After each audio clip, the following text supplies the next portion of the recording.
கண்டிப்பாக மிகப்பெரிய வெற்றி அடையக்கூடிய இந்த ஒத்தை விட்டு முத்தையா திரைப்படத்தினுடைய இசை மற்றும் கைது வெளியீட்டு விழாவுக்கு வந்திருக்க அனைத்து பத்திரிகை நண்பர்கள், ஊடக நண்பர்கள் எல்லாருக்கும் என்னுடைய பணிவான வணக்கம். மற்றும் முன்னால் உட்காந்துருக்க பெரியவங்க, கீழே நிற்க நேரம் உட்காந்துருக்க பெரியவங்க எல்லாத்துக்கும், அதே மாதிரி இந்த ஃபங்க்ஷனுக்காக நிற்க ரொம்ப செல்ஃபி எடுத்துக்கிற நிறைய பேர் எல்லாத்துக்குமே என்னுடைய பணிவான வணக்கத்தை தெரிவிச்சுக்கிறேன். இதில் முதல்ல மியூசிக் அப்படிங்கும்போது சித்தார்த் அவர்கள் பாட்டு ரொம்ப நல்லா பண்ணியிருக்காரு. ஸோ அதனால் அவருக்கு முதல்ல பாராட்டு தெரிவிச்சுக்கிறேன். அதே மாதிரி டெக்னிக் எல்லாமே ஒரு பெரிய பட்ஜெட் படம், பெரிய படம்னு சொல்லுவாங்க. இந்த படத்துக்குனால நீ பெரிய பட்ஜெட்டில் படம் வந்து பெரிய ஆர்டிஸ்ட் பட்ஜெட்டில் வந்து வரதுக்கு சான்ஸ் இல்லை. அந்த அளவுக்கு எல்லா ஆர்டிஸ்ட்டுமே அதில் தான் ராஜகோபால் அவர்களுடைய அவருக்கு எவ்வளோ தூரம் அவர் மரியாதை கொடுத்து, அவர் எவ்வளோ சர்வீஸுக்கு வந்து மரியாதை கொடுத்து எல்லாருமே பண்ணியிருக்காங்க அப்படிங்கிறத வந்து தெரிஞ்சிக்க முடியுது. அவர்கிட்ட வாட்டுறதுக்கு முயற்சி பண்ணேன்னு சொன்னார். எப்படியோ தெரியல, மிஸ் ஆகிடுச்சு. பட் பரவாயில்ல, அவர் வந்து சந்திச்சதில் அவர் காமெடி எந்த அளவுக்கு சென்ஸோட எழுதுவார் இப்போ இவங்க எல்லோரும் பேசும்போது நான் தெரிஞ்சுக்கிட்டேன். ஸோ அவருக்கும் மொத்த டீமுக்கும் அட்வான்ஸாக என்னுடைய வாழ்த்துக்களை வந்து தெரிவிச்சுக்கிறேன்.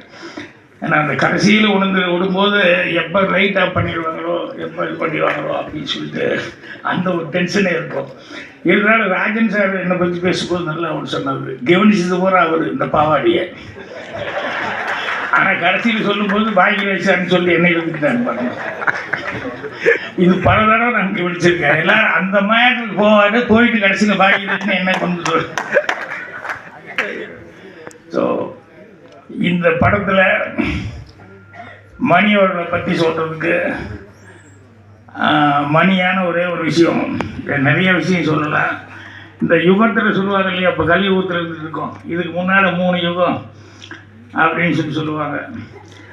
இந்த கிரேதா யுகம், இந்த யுகம், ஒரு 3 யுகம் இருக்குதுன்னு சொல்லுவாங்க. என்னை பொறுத்த வரைக்கும் இந்த கலியுகத்துக்கு நடுவுலையே வந்து கவண்டமணி யுகம் அப்படின்னு சொல்லி ஒரு சினிமாவில் அந்த யுகத்தை யாருனாலையும் மறக்க முடியாது, தவிர்க்க முடியாது. அந்த அளவுக்கு மணி அவர்கள் ஒரு சினிமாவில் வந்து இவ்வளோ வந்து சாதித்தார்.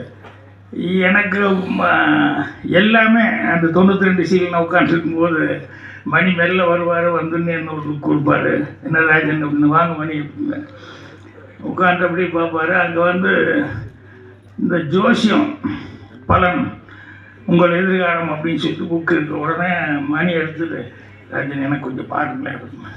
இது நான் வாங்கின புக்கு இல்லைங்க, கோபாலகிருஷ்ணன் ரூம்மேட் அவன் வாங்கின புக்கு. இருந்தாலும் உங்களுக்கு பணி தெரியுமில்ல, பாருங்களேன், என் கையை பார்த்துக்கிட்டு இதை பார்த்துக்கிட்டு என்ன இருக்குது சொல்லுங்களேன் அப்படின்னு சொல்லுவோம். எனக்காக காமெடியாக இருக்கும்.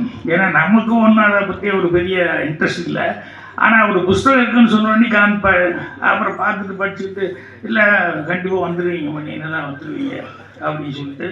ஏன்னா ஒரு மனுஷனுக்கு ஹோப் கொடுக்குறது ரொம்ப முக்கியம் இல்லையா, அதை வந்து சொல்லிட்டு இருப்பேன். அதே மாதிரி எங்கள் டைரக்டர்கிட்ட மிகப்பெரிய போராட்டம் பண்ணி அந்த ரயிலில் மணி தான் நடிக்கணும் அப்படிங்கிறதுக்கு எத்தனை நாளாக வந்து அது ஒரு பெரிய ஸ்ட்ரக்லிங் ஆகி, அப்புறம் நைட்டில் வந்து அவரும் டெய்லி கேட்டுக்கிட்டு இருப்பார். பாலகுருனா நானும் எல்லாமே பயங்கர போராட்டம். அதுக்கப்புறம் நைட்டு 12:30 மணிக்கு எங்கள் டைரக்டர் ஓகே